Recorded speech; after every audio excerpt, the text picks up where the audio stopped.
que eu contei a história de José e do povo de Israel? Porque a reclamação impedia eles de dar o melhor. A reclamação impedia eles de fazer o seu melhor. E José, por não reclamar, por estar entendendo a jornada, sendo grato, perdoando, ele conseguia ter a mente mais aberta para gerar resultado que a gente quer.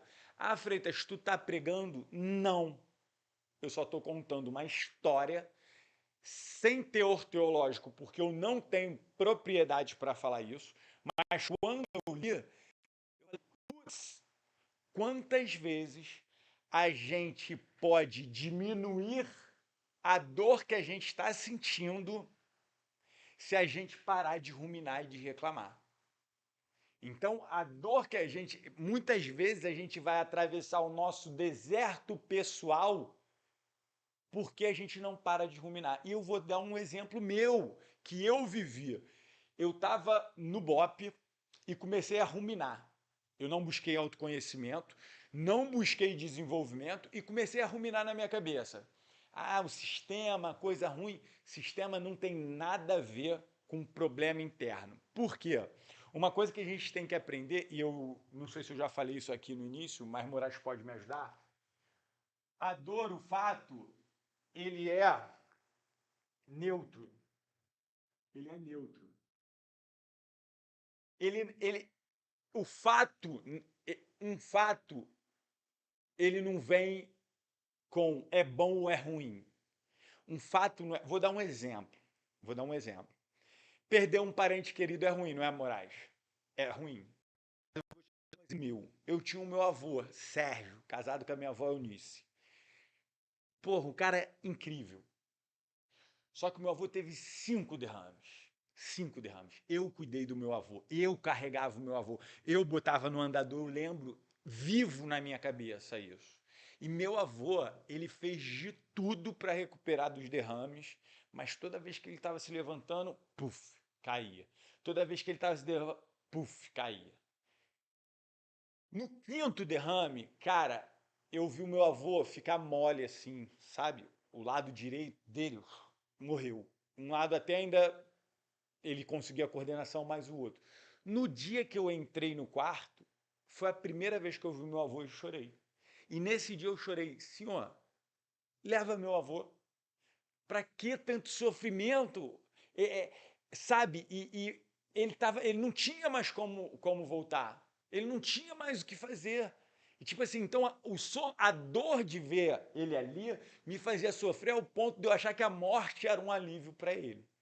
Talvez você fale assim, nossa, Freitas, você é um monstro querendo que seu avô morresse. Porque a minha crença com relação à vida está além de estar num estado vegetativo. Então, assim, a única coisa, eu jamais desligaria um, um aparelho, eu jamais provocaria a morte, mas se eu posso conversar, e olha que eu nem era cristão, mas se eu posso conversar com Deus pedindo para que ele não sofra, eu faria. E eu fiz isso.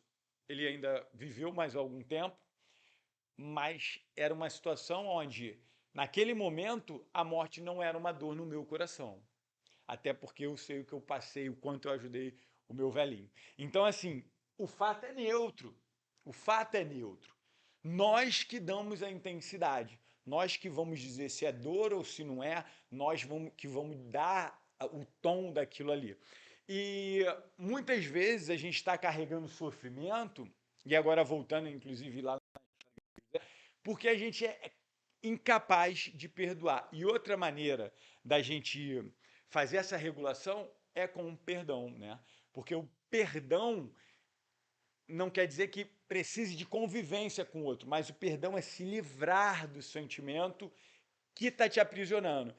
E tem uma metáfora muito legal que eu vi na pós de 2 prisioneiros de guerra que, após o final da guerra, conseguiram se libertar. E depois de se libertar, eles se encontraram.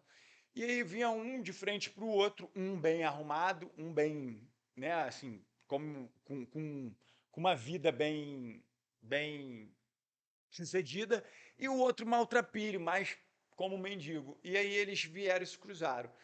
E aí, cara, e aí, como é que você tá? Não sei o quê. O que estava bem-sucedido perguntou para ele: e aí, cara, você já perdoou os nossos, né? Os nossos carrascos da prisão? Aí ele falou assim: não, eles eu nunca vou perdoar. E aí o que estava bem-sucedido falou assim: olha, então você vai ficar aprisionado para sempre. E essa reflexão ajuda a fazer a gente entender que o perdão ele tem a ver com o sentimento que está retido, fazendo a gente sofrer. Não tem a ver com o outro, tem a ver com você. Tem a ver com você se libertar daquilo que só dói em você. Em neurociência, estudando, a professora falou assim: não se perdoar é como se você tomasse um veneno querendo que o outro morresse, querendo que fizesse mal a outra pessoa. E, não vai, e isso não vai acontecer. Então, o perdão ele vem carregado de coisas boas, ele vem carregado de livramento, inclusive carregado, se a gente souber ser conduzido, a uma ressignificação. Quando eu saí do BOP, que eu fali, eu lembro que eu reclamava muito na minha cabeça. Por que, que eu tinha tomado aquela decisão? Por que, que eu tinha feito aquilo? Eu tinha muita vergonha. Eu não conseguia olhar para nada, a não ser para o fato de que eu tinha tomado uma decisão impulsiva e que essa decisão impulsiva me gerou diversos desafios que eu não conseguia resolver porque eu não conseguia olhar para as soluções. Eu só olhava para a dor. O que vão falar de mim? Todo mundo me avisou, não quero mais estar em contato com ninguém. Então, isso me colocava num sofrimento que me levou para a depressão e que me levou para uma tentativa de suicídio. Que, graças a Deus, eu me perdoei pelas péssimas decisões que eu tomei, assumi a responsabilidade, porque eu tenho responsabilidade, e quem está sempre reclamando, está sempre culpando os outros, muitas vezes também culpando a si mesmo, mas você não tem culpa porque você tomou decisão com o seu melhor, com o melhor que você tinha, então não tem muito o que se fazer. Eu tentei, né, casar e mesmo com tudo que eu busco, não consegui ficar casado, pedi a separação e muitas vezes eu precisei parar e me perdoar e falar, cara, eu não tenho sabedoria para continuar. E tá tudo bem, porque não tem, às vezes você não tem sabedoria para continuar. E você tem que realmente aprender a lidar e ter coragem de tomar a decisão, porque às vezes tu está numa relação que tu está sofrendo muito mais, como era o meu caso. Então, porra, vou lá e não quero mais, quero seguir a minha vida, quero buscar, né? Dói, mas pelo menos o sofrimento acaba.